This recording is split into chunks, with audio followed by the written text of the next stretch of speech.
Alright, hello everybody. So today I've seen these around everywhere, and it honestly seems like the coolest thing to me. I have a lot of excess yarn. I've tried knitting and crocheting and everything, and I just can't seem to get it. So it's nice for me, so I've decided to start creating yarn tails. As pardon my voice, I'm still sick. As you can see, you can have a solid color with a colored bottom, a kind of tipped color with a colored bottom, stripes. You can have anything as you want. A lot of people start with the base. With their tutorials, they start with the base, but I'm actually going to start with the fluffs because I feel like that's the hardest part. Not the hardest, the most time-consuming part. And I feel like I need to get that over with. So I find the best yarn to use is a very thick yarn, not even thick, like a very poofy yarn. With the thicker yarn, like this one, you start and you wrap it around your hand, say about 6 times. So 1, 2, 3, 4, 5, 6. And then you cut it right where this ends. And you go snip, snip, snip. And you take it and you take a brush. Pardon me saying so many times. But you take a cat dog brush. You can use anything that's really wired. It's just to make the brushing easier. And I like to start at the very tip. Some people use the back of cardboard, of a notebook, the cardboard, to do this. I don't. I just do it by hand because I find it easier. I do kind of nick my finger. If you can see, it's all red and splotchy, but I don't really mind. And you just brush it out. Brush it out, brush it out. Brush it real good.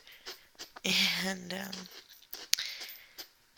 so you just brush and brush and brush. There are a lot of different tutorials that tell different things. I would suggest looking at all the different tutorials because a lot of people like doing other things and find that other things work better for them. So it gives you a chance to experiment. I personally like this way. A lot of people I've seen like to tie it in the center and then sew it on.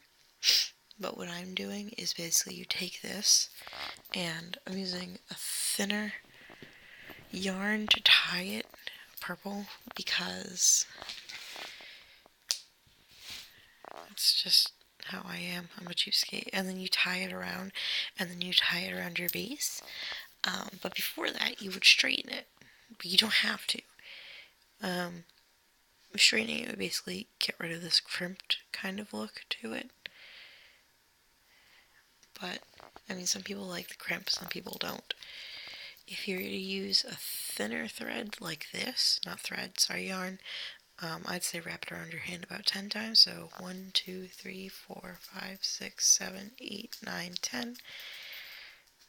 And then you snip it and do the same thing. Start at the very bottom. You're going to get a lot of extra fluff on your brush.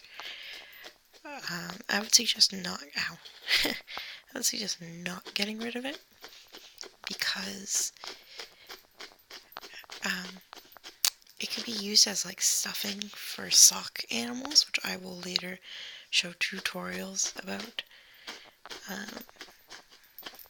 So like I have 2 shopping bags full of fluffs just by my experiments.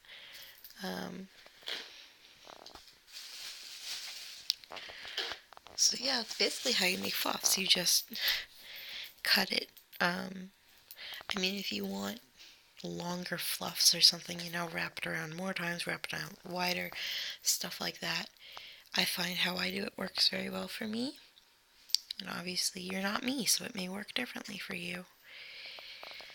A lot of things, I do have a lot of tips what to do and what not to do that I found. I've had two trial tails. The first one I messed up on. Like I did a knotted in the center, and then I looped it. You're supposed to braid. This is hard to explain. I looped it in part of the braid and then tied it again, and it just didn't look right. I couldn't undo it.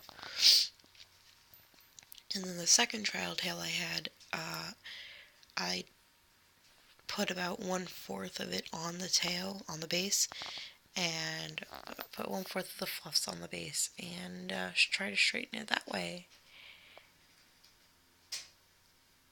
And it ruined it, so don't do that. But, what else? I find that this yarn is a lot better to use. It's just thicker, and it combs so nicely, and it's easier to do, and it's just nice, you know? I mean, if you want to use another yarn, you can. I, at one point, used another yarn.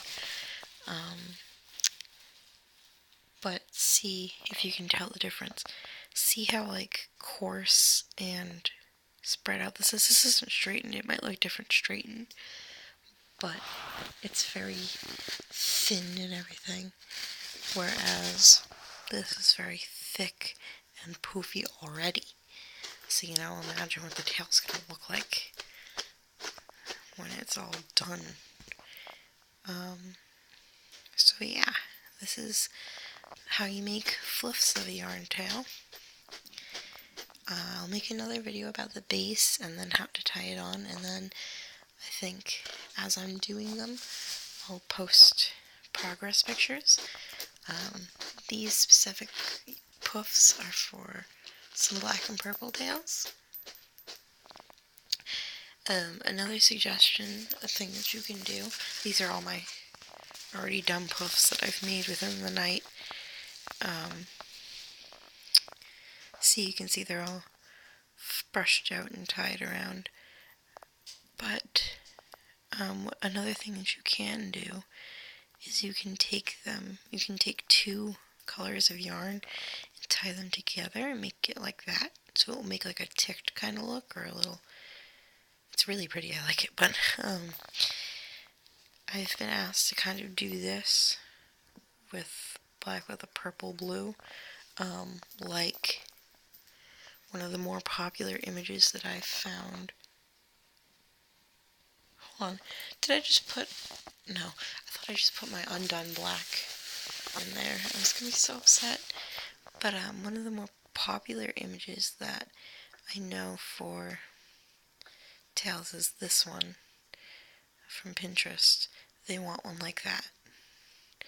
Mine's going to look a bit different than that because that looks a bit coarser than mine will be. But we'll see. Another thing that you can do with the extra fluffs from your tail is make ears, or like this person did, like stuff for your hand. Well, that's a tail, but you can make like a thing for your hand. You can do stuff like that. I think that would be a really cool idea.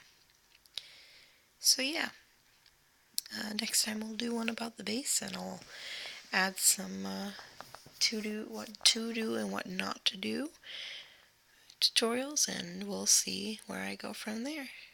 Thanks for watching, and keep crafting.